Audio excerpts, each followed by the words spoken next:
Hello guys, कैसे हैं आप। माय नेम इज सीए विवेक धर्मशी और आज हम आपके लिए और एक वीडियो लेकर आए हैं। और ये जो वीडियो है ये इंडियन कॉन्ट्रैक्ट एक्ट के रिलेटेड है।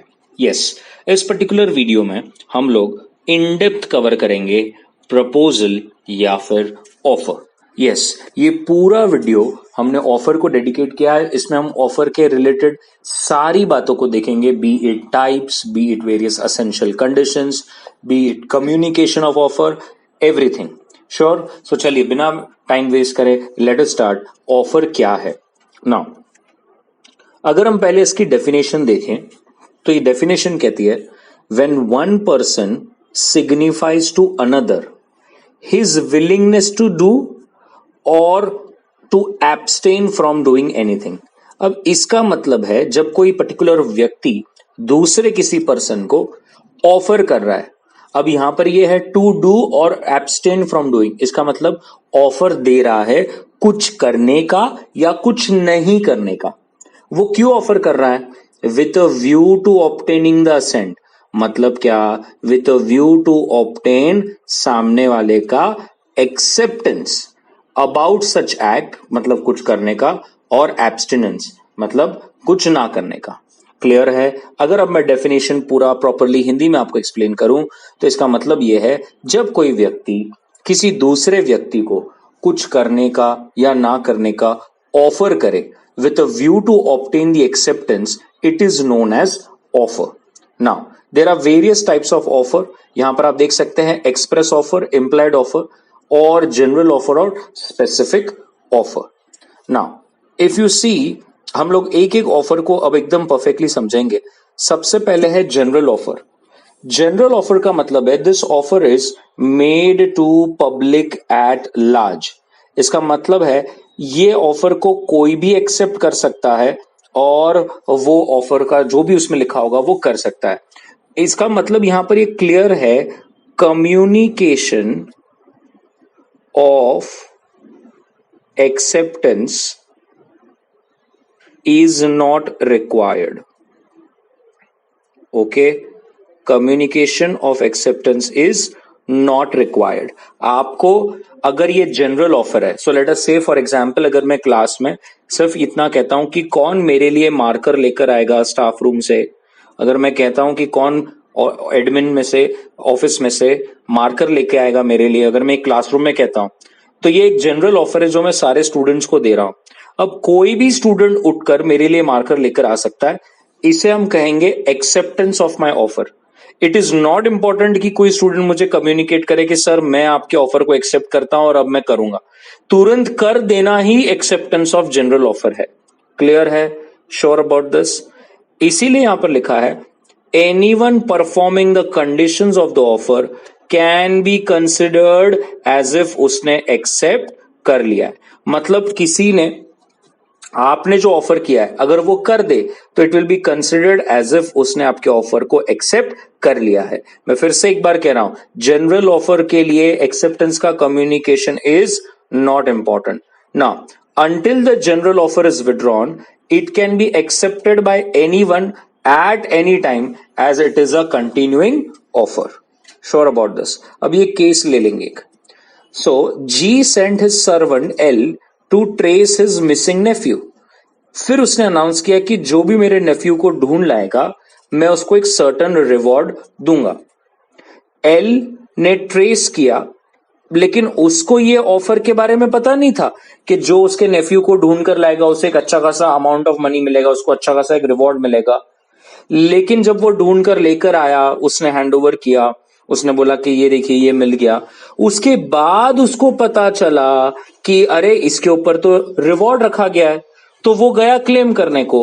रूल कहता है he can not claim the reward as he did not know the offer. इसका मतलब यह है कि जनरल ऑफर में जो भी हो वो मिलने के लिए पहले उस ऑफर का मालूम होना जरूरी है।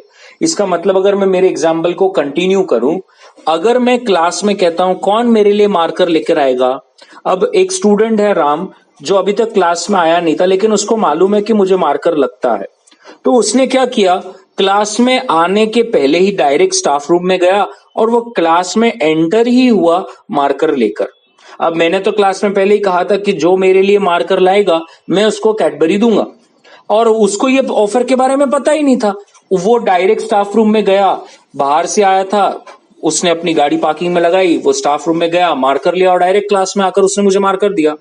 जब वो आकर बैठा तो उसके फ्रेंड ने कहा, अरे जब तू नहीं था ना तो सर ने ऐसा बोला था कि जो मेरे लिए मार्कर लाएगा मैं उसको चॉकलेट दूंगा। तो वो तुरंत खड़ा हुआ और उसने कहा कि सर मैंने आपके लिए मार्कर लाया है, आप मुझे चॉकलेट दीजिए, आप मुझे कैडबरी दीजिए, आप जो रिवॉर्ड देने वाले थे वो दीजिए। बताइए क्या मैं I am I liable to pay him? No, not at all. Why? Because उसको ये मेरे जनरल ऑफर के बारे में पता नहीं था। जनरल ऑफर में जो भी हो उसको क्लेम करने के लिए पहले आपको उस ऑफर के बारे में पता होना जरूरी है। क्या ये क्लियर है? Sure about this? उसके बाद अगर general offer is given to public and anybody can accept it, और एक्सेप्टेंस भी कम्युनिकेट करना जरूरी नहीं है, बस कर दो तो हो जाएगा। उसका एग्जैक्ट अपोजिट है स्पेशल ऑफर या स्पेसिफिक ऑफर। अब स्पेशल ऑफर या स्पेसिफिक ऑफर का मतलब है जब आप कोई ऑफर किसी स्पेसिफिक पर्सन को ही देते हो तो अब हम उसे कहेंगे स्पेशल ऑफर। उसको छोड़कर कोई दूसरा एक्सेप्ट नहीं कर सकता। Another person can not accept, कोई दूसरा व्यक्ति एक्सेप्ट नहीं कर सकता। Are you getting this? जिसको मैंने ऑफर दिया है वो एक तो वो हां बोले या तो ना बोले, मतलब अपनी एक्सेप्टेंस दे या रिजेक्ट करे, बट जिसको मैं ऑफर कर रहा हूं बस वो ही बोल सकता है, दूसरा कोई नहीं बोल सकता। तो लेट अस से अगर मैंने क्लास में किसी को कहा, मैंने कहा हे राहुल क्या तू मेरे लिए मार्कर लाएगा, मैं तुझे कैडबरी दूंगा। एक तो वो हाँ बोल सकता है या तो ना बोल सकता है, उसके बाजू में बैठा नहीं बोल सकता सर मैं लाता हूं, बिल्कुल भी नहीं। That is a special offer. मैंने पूरी क्लास को नहीं बोला, मैंने किसी स्पेसिफिक पर्सन को बोला है। Sure about this? पक्का? नाउ एक एग्जाम्पल ले लेंगे। A offers to sell his car to B at a certain cost. Now this is a special offer because A ने ये ऑफर किसको दी है? B को। इसको एक्सेप्ट कौन कर सकता है? B। क्या इसको कोई और एक्सेप्ट कर सकता है? नहीं। क्लियर है? अब हम बोलेंगे क्रॉस ऑफर क्या है। क्रॉस ऑफर का मतलब है दो लोगों ने सेम थिंग एक दूसरे को कम्युनिकेट किया है और दोनों को ही सामने वाले के बारे ऑफर के बारे में पता नहीं है, लेकिन ऑफर जो है वो सेम है। तो लेट अस से अगर ये ए है और ये बी है, अब ए ने बी को बोला मैं मेरी कार सेल करना चाहता हूं 2 लाख रुपीस में, ऐसा एक लेटर लिखकर पोस्ट किया। अब ए ने बी को एक तरह से ऑफर किया कि मैं मेरी कार बेचना चाहता हूं 2 लाख रुपीस में, क्या तुझे चाहिए? लेकिन बी को ए के ही ऑफर के बारे में पता ही नहीं था। बी ने खुद ने एक चिट्ठी लिखी कि I want to buy your car for 2 lakhs। अब यहां पर हुआ क्या, जो मैटर है, सब्जेक्ट मैटर जो है वो सेम है और दोनों ने आइडेंटिकल ऑफर्स करे हैं।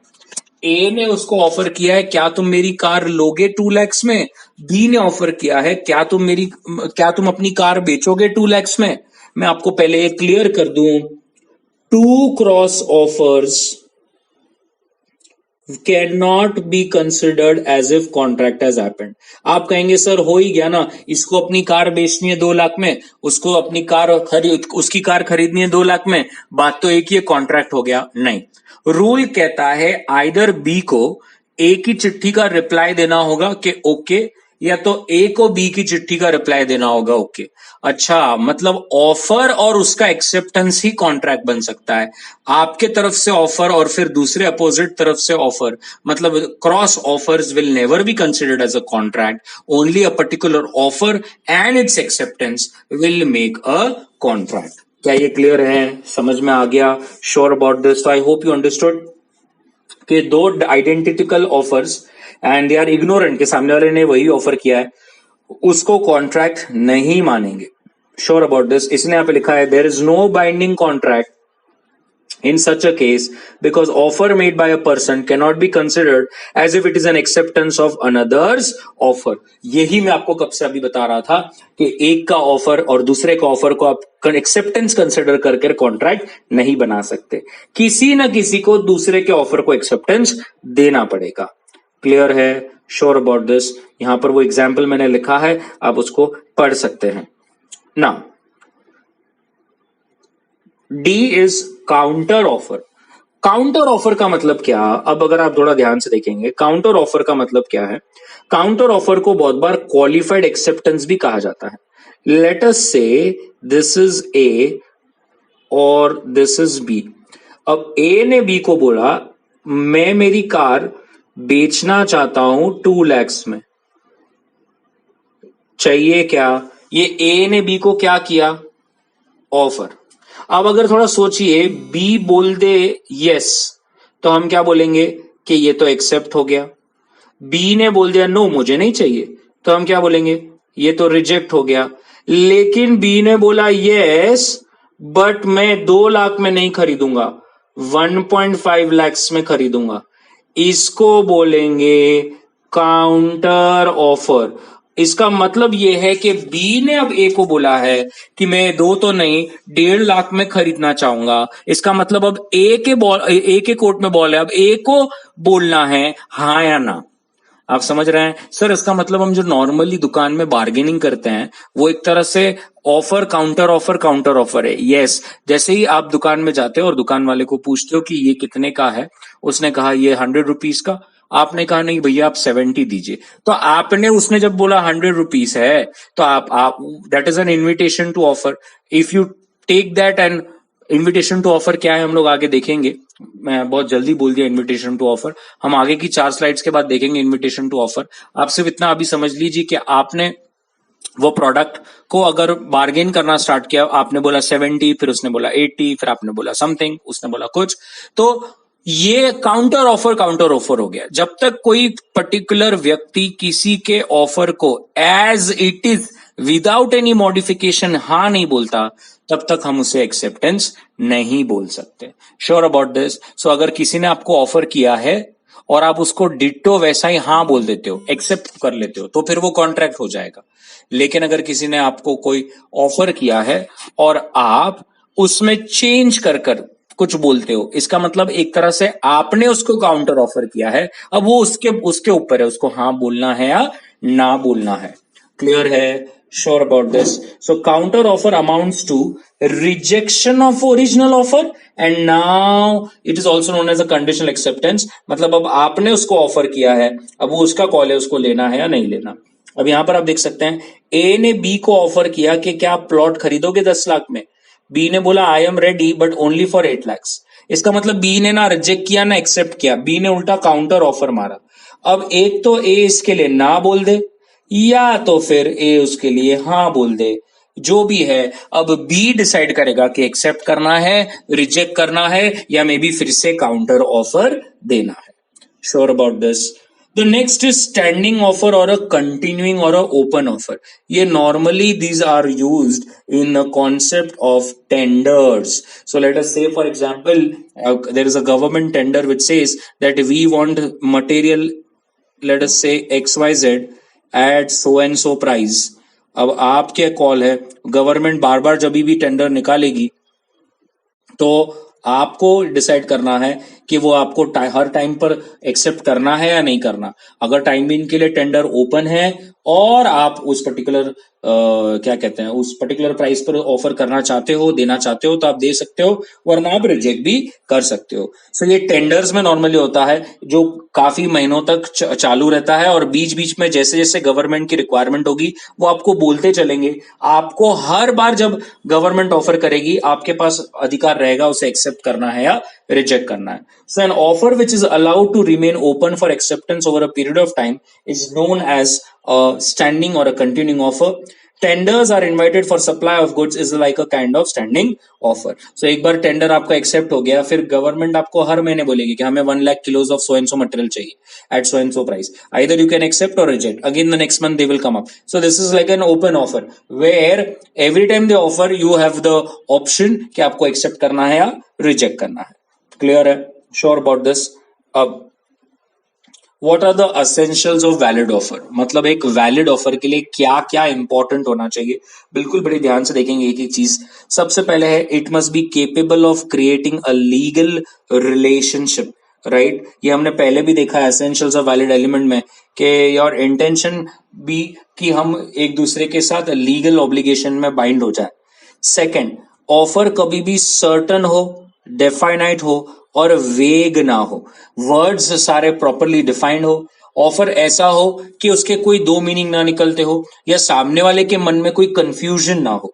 Third, it must be communicated, very important. Late us say for example, मैंने मेरे स्टाफ को कहा कि आज मैं सो एंड सो व्यक्ति को कुछ ऑफर करने वाला हूं। मैंने ऐसा मेरे स्टाफ को कहा, जिससे कम्युनिकेट करना है उसको नहीं कहा। फिर लेकिन मेरे स्टाफ ने जाकर उस पर्टिकुलर अमाउंट, उस पर्टिकुलर व्यक्ति को बोल दिया कि सर है ना, तुझे आज ऐसा ऐसा ऑफर देने वाले हैं। लेकिन मैंने कभी ऑफर दिया क्या उसको? नहीं। तो it will not be considered as a contract even if that person is ready. वो ये नहीं बोल सकता कि सर आपने मेरे को नहीं बोला लेकिन आपके स्टाफ को बोला और उसने मेरे को आके बोला। बिल्कुल भी नहीं। जब तक मैं प्रॉपरली आपको कम्युनिकेट नहीं करता हूं तब तक इसको हम ऑफर नहीं मानेंगे। जो ऑफर करता है उसको कहेंगे ऑफरर और जिसे ऑफर दिया जाता है उसे कहेंगे ऑफरी। क्लियर है? Next, it must be made with a view to obtain the assent, मतलब ऑफर ऐसा हो जिसमें हमें सामने वाले की एक्सेप्टेंस की जरूरत है। Fifth is it may be conditional. Conditional का मतलब क्या? आप ऑफर में ऐसा बोल सकते हो कि अगर मुझे 2 दिन के अंदर रिप्लाई नहीं आया तो ये ऑफर कैंसिल हो जाएगा। ऐसा गाइज हम लोग बोल सकते हैं। मैं फिर से एक बार रिपीट कर रहा हूं क्योंकि मैं इससे ही जुड़ता पॉइंट नेक्स्ट कुछ बोलने वाला हूं। मैं फिर से एक बार कहता हूं, हम ऐसा हमारे ऑफर में बोल सकते हैं कि अगर मुझे नेक्स्ट 2 डेज में रिप्लाई नहीं आया तो मैं ये ऑफर रिवोक हो जाएगा, ये ऑफर कैंसिल हो जाएगा। लेकिन अगर आप ऐसा लिखकर भेजोगे कि अगर मुझे 2 दिन के अंदर रिप्लाई नहीं आया तो मैं समझ जाऊंगा कि आपने एक्सेप्ट कर लिया, दिस इज नॉट वैलिड। मतलब आपके ऑफर में ऐसा लिखना कि अगर 2 दिन के अंदर रिप्लाई नहीं आया तो this offer gets revoked is apt, is correct. But अगर आपने अपने ऑफर में ऐसा लिखा कि अगर 2 दिन के अंदर रिप्लाई नहीं दिया ना तो मैं ये समझ लूंगा कि आपने मेरे ऑफर को एक्सेप्ट कर लिया। This is absolutely wrong. ये कोई बॉलीवुड का पिक्चर नहीं है कि कुछ नहीं बोली और स्माइल की तो मतलब अब हंसी तो फंसी। Don't go for that stupidity. यहां पर सामने वाले का कम्युनिकेशन इज इंपॉर्टेंट और आप ऐसा लिख भी नहीं सकते कि तूने जवाब नहीं दिया आधे घंटे के अंदर तो मैं मान लूंगा कि तेरी हाँ है। बिल्कुल भी नहीं। Is this clear? Next, the offer can either be specific or general. We know this. If it is a general, anyone in the public can accept it. और acceptance का communication का जरूरत भी नहीं है, वो सिर्फ कर दे तो बात हो जाएगी। लेकिन specific में communication जरूरी है। आपको बताना पड़ेगा कि yes I accept the offer और जिसको offer किया गया है specific वही उसको accept कर सकता है। Clear है? नेक्स्ट, द ऑफर में बी एक्सप्रेस और implied. So we know this कि ऑफर जो है it can be either orally और रिटन और it can also be implied, मतलब with your behaviour, your situation के हिसाब से, बिहेवियर के हिसाब से भी आप हम मान सकते हैं कि ये ऑफर आप कर रहे हो। क्लियर है ना? Offer is different from a mere statement of intention. So an intention to make an offer is different than actually making an offer. तो ये मैंने अभी आपको पीछे एग्जांपल दिया था कि मैं ऐसा सोच रहा हूं या मैंने मेरे किसी पर्सन को या स्टाफ को कहा कि मैं ना सो एंड सो व्यक्ति को ऐसा ऑफर देने का सोच रहा हूं, मेरी इंटेंशन है, लेकिन मैंने अभी तक ऑफर तो नहीं किया ना, तो बात खत्म हो गई। तो यहां पर क्लियरली लिखा है an invitation to make an offer. The person making invitation does not make an offer, other invites the other party to make the offer. ये इन्विटेशन टू ऑफर क्या है हम इसको आगे देखेंगे। A statement of intention and announcement again is not considered as a offer. Offer must be distinguished from an answer to a question. So his objective is to send out the invitation that is willing to deal with any person who on the basis of such invitation is ready to enter into a contract with him subject to final terms and conditions. अब ये example है यहाँ पर prospectus, advertisement, a communication of information. अब ये क्या होता है थोड़ा हम यहाँ पर ध्यान से देखिए। मैं आपको क्या बता रहा हूं बिल्कुल बड़े ध्यान से देखना। लेट अस से this is IIM, prestigious institution. सबका एम होता है यहां से एक बार MBA करने का, यस। और एक तो ये IIT है। तो ये दो प्रेस्टिजियस और बहुत इंपॉर्टेंट इंस्टीट्यूशंस हैं। बहुत ही प्राउड फीलिंग है अगर आपने यहाँ से MBA या अपने इंजीनियरिंग करी है। तो late us say for example ये जो हमें प्रोस्पेक्टस इशू करते हैं, ठीक है। अब ये जो प्रोस्पेक्टस इशू करते हैं ना, this is an invitation to offer, this is an invitation to offer, मतलब they are inviting you to make an offer, they are not offering, वो ऑफर कर ही नहीं रहे, वो आपको इनवाइट कर रहे हैं कि आप हमें ऑफर करो। अब अगर आपने वो प्रोस्पेक्टस को फिल किया और सबमिट किया, now you submitting the prospectus is actually an offer.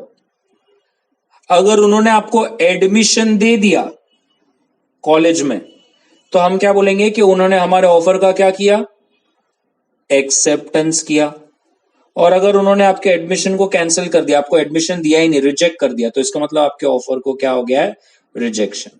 समझ में आया? थोड़ा सोचिए, अगर आईआईएम का प्रोस्पेक्टस ऑफर होता तो तुम्हारा प्रोस्पेक्टस का भरना वो तो एक्सेप्टेंस हो जाता, मतलब कोई भी प्रोस्पेक्टस भरता तो उसको एडमिशन मिल गया, कॉन्ट्रैक्ट हो गया। कल जाके आईआईएम या आईआईटी हमें इंजीनियरिंग या एमबीए करने नहीं दे रहा है, तो फिर समझ लो कि हम उन पे केस कर देंगे कि आपने कॉन्ट्रैक्ट तोड़ा, आपने कॉन्ट्रैक्ट तोड़ा। Are you getting what I'm trying to tell you? So the prospectus that they issue is an invitation to offer. You fill and submit is an offer. They give you admission is an acceptance. Clear है? Sure. और एक example ले लेंगे। एक company है जो अपने shares को इशू करना चाह रही है, कंपनी अपने शेयर्स को इशू करना चाह रही है। तो जब कंपनी शेयर्स को इशू करना चाह रही है तो वो प्रोस्पेक्टस निकालेगी, ठीक है। अब आप उस कंपनी के जो प्रोस्पेक्टस है, that prospectus is not an offer, that is an invitation to offer. आप फॉर्म भरकर सब्सक्रिप्शन के लिए, शेयर्स के लिए अप्लाई करें, दैट इज एन ऑफर। और अगर कंपनी आपको शेयर्स दे तो हम कहेंगे कि उन्होंने हमारे प्रपोजल को एक्सेप्ट कर लिया है। वरना अगेन यहां पर अगर कंपनी जो प्रोस्पेक्टस इशू करती है, अगर हम उसे ऑफर मानेंगे तो आप उसको फिल करके दोगे, आप बोलोगे मैंने एक्सेप्ट कर लिया, अब तो ये शेयर्स देने ही पड़ेंगे। अरे भाई लेकिन ओवर सब्सक्राइब हो गए तो कहां से देगा वो? तो याद रखना है, prospectus is a best example of invitation to offer. Offer से भी पहले आता है इनविटेशन टू ऑफर, उसके बाद आता है ऑफर, उसके बाद आता है एक्सेप्टेंस। क्लियर है? और एक लेंगे, लेट अस से this is a mall. I hope सब लोग कभी ना कभी मॉल गए हैं, और ये मॉल में बहुत सारे शर्ट्स, टी शर्ट्स या ट्राउजर्स, ये सब चीजें लगी हुई है। अब यहां पर अगर आप देखेंगे, एक शर्ट है, sorry for the pathetic drawing, और यहां पर उसके ऊपर एक लेबल लगा है और उस लेबल पे लिखा है 2000 रुपीज। अब ये जो शर्ट पे प्राइस लिखा होता है ना, ये प्राइस है invitation to offer. Yes, this price an invitation to offer. अगर आप वो शर्ट पिक करके ट्रॉली में डाल दो और आप कैश काउंटर पर लेके जाओ और आप वो कैश काउंटर पर उसके सामने वो शर्ट रख दो, तो वो ऑफर है। उसने अगर बिल बना दिया तो वो एक्सेप्टेंस हो गया। Are you getting what I am trying to tell you? अब आप कहेंगे सर ऐसे कैसे, वो जो शर्ट पर जो प्राइस टैग लगा है वो तो ऑफर हुआ ना, मैंने लिया, इसका मतलब मैं एक्सेप्ट करता हूं कि आप जो प्राइस पर मुझे ऑफर कर रहे हो मैं उस प्राइस पर खरीदने के लिए तैयार हूं। बिल्कुल भी नहीं। अगर समझ लीजिए वो शर्ट वहां पर लगा है 2000 रुपीज, उस पर प्राइस टैग है, आपको लगता है कि वो ऑफर है, चलो आपने वो शर्ट लिया और आप काउंटर पर चले गए और आपने बोल दिया कि मैं ये शर्ट ले रहा हूं, मतलब आप कह रहे हो कि मैंने एक्सेप्ट कर लिया। लेकिन वो दुकानदार या वो पर्टिकुलर मॉल का ओनर, वहां पर जो सेल्समैन है, वो कहेगा सर ये शर्ट तो पहले से ही किसी ने खरीद लिया है या बुक कर लिया है। फिर क्या होगा? फिर कैसे करेंगे? इसीलिए दुनिया में जिधर भी प्राइस लगी है, जिधर भी प्राइस टैग्स लगी है, वो है इनविटेशन टू ऑफर। आप उसको देखकर अगर सीधा जाकर आप काउंटर पर लेके जाते हो कि मुझे ये बाय करना है, तो वो दुकानदार के लिए हो गया ऑफर। वो उसे पैक करके आपको बिल बना दे तो वो हो जाएगा एक्सेप्टेंस। समझ में आ रहा है? लेट अस से अगर वो शर्ट 2000 का है, आपने वो इनविटेशन टू ऑफर हो गया, जो प्राइस टैग है, आपने वो लेकर जाकर दुकानदार को कहा क्या आप मुझे ये 1500 में देंगे? अब आपने कहा मैं कोई 1500 में देंगे, ये हो गया ऑफर। समझ रहा है? अब वो उसे कहेगा नहीं नहीं हमारी प्राइस तो फिक्स है, तो उसने रिजेक्ट कर दिया। वो कह देता है हाँ ठीक है 1500 में ले लो, तो वो हो जाएगा एक्सेप्टेंस। वो कहेगा नहीं नहीं 1500 नहीं, मैं आपको 1800 में दूंगा, चलेगा? तो वो हो गया काउंटर ऑफर। अब आपको डिसाइड करना है आपको 1800 में लेना है कि नहीं। आपने बोल दिया नहीं 1600, तो फिर वो हो गया काउंटर ऑफर। अब वो डिसाइड करेगा हाँ बोलना है, ना बोलना है, या काउंटर ऑफर देना है। समझ में आ गया? So price tags and prospectus are the best example of invitation to offer. Is this clear everybody? पक्का। ये केस लॉ कुछ इसी के ऊपर है, हार्वी वर्सेस फेसी। और यहाँ पर क्लियरली उसने सिर्फ सामने वाले ने, हार्वी ने टेलीग्राम के थ्रू भेजा था कि आपका बम्पर हॉल पेन जो है वो आप कितने तक बेचोगे, और सामने वाले पर्सन ने सिर्फ प्राइस कोट करी थी कि 900। तो हार्वी ने उसको क्लियर कर दिया कि मैं ठीक है ये खरीद रहा हूं, जबकि फेसी ने उसको रेफ्यूज कर दिया। तो उसने कोर्ट में केस किया कि जबकि उसने प्राइस मुझे कोट किया और मैंने बोल दिया कि मुझे खरीदना है, तो ये तो हो गया कॉन्ट्रैक्ट, और अब वो ना कह रहा है बेचने से। तो ऑब्वियसली जो केस है वो आपके फेसी के फेवर में गया, बिकॉज वहां पर एक क्लियरली मेंशन था कि जब उसने प्राइस कोट करी तो वो कोई ऑफर नहीं था, वो इनविटेशन टू ऑफर था। आपने जबकि उसको प्राइस पूछी, उसने सिर्फ आपको प्राइस कम्युनिकेट करी है। अब आपने बोलना कि okay I want to purchase this is an offer, now it is उसके हाथ में कि हार्वी को हाँ बोलना चाहिए या ना बोलना चाहिए। क्लियर है? So it was merely a statement providing information on what terms he might be willing to sell, not a promise कि मैं बेच रहा हूं। क्लियर है? Sure about this? इसीलिए यहां पर क्लियरली मैंने लिखा है a statement of price is never an offer. जहां भी प्राइस लिखा है वो इन्विटेशन टू ऑफर है। इट इज एन इंडिकेशन कि हम ये प्राइस पे नेगोशिएट करना चाहते हैं। आप उसे जाकर एक्सेप्ट करें, काउंटर पे रख दें तो वो ऑफर हो जाएगा, वो बिल बना दे तो एक्सेप्टेंस हो जाएगा। Sure about this? पक्का? So invitation to treat means the party shows a willingness to negotiate, but offer shows a willingness and offer to enter into a contract. इसीलिए मैंने हमेशा कहा था पहले आता है invitation to offer, फिर आता है offer, फिर आता है acceptance, और फिर बन जाता है आपका contract. Sure about this? पक्का? सो अगर एक हम समराइज कर दें अब ऑफर और इनविटेशन टू ऑफर में, तो ऑफर का मतलब है प्रपोजल है कि भाई आई एम विलिंग, मैं कॉन्ट्रैक्ट बनाने के लिए तैयार हूं। इनविटेशन टू ऑफर का मतलब है सामने वाला आपको इनवाइट कर रहा है कि आप ऑफर करो, हम आपको एक्सेप्ट करेंगे। ऑफर जो है वो ऑफरी के कंसेंट के लिए किया जाता है। इनविटेशन जो ऑफर है is on the other hand is made कि पहले हम आपको इनविटेशन टू ऑफर भेजते हैं, फिर आप हमें ऑफर भेजिए। An offer can be accepted by offeree, but an invitation of offer cannot be accepted. उल्टा invitation to offer से आपको ऑफर करना पड़ेगा, फिर acceptance होगा। An offer when accepted becomes an agreement, and invitation of offer cannot be accepted at all. You know this. Clear है? Sure about this? So the lastly, offer can be done to do something or to not do something. कुछ करने का या ना करने का offer किया जा सकता है, और वो जो ऑफर है वो वर्ड्स के थ्रू भी हो सकता है और कंडक्ट मतलब बिहेवियर से हो सकता है। वर्ड्स में अगर हम बात करें तो ओरली भी ऑफर किया जा सकता है, रिटर्न में भी कॉन्ट्रैक्ट किया जा सकता है, ऑफर किया जा सकता है। Sure about this? तो यहां पर हमारा ऑफर का पार्ट खत्म होता है। Hope you like this video, और अगर अच्छा लगा तो please like and subscribe. If there is any doubts please ask in the comment section. And यहाँ पर हमारे टाइप्स ऑफ ऑफर और ऑफर के रिलेटेड सारी बातें कंप्लीट हुई। ध्यान से अच्छी तरह से इनविटेशन टू ऑफर और ऑफर के बीच में डिफरेंस समझना बहुत जरूरी है। And that's it from my side. Thank you very much guys, bye.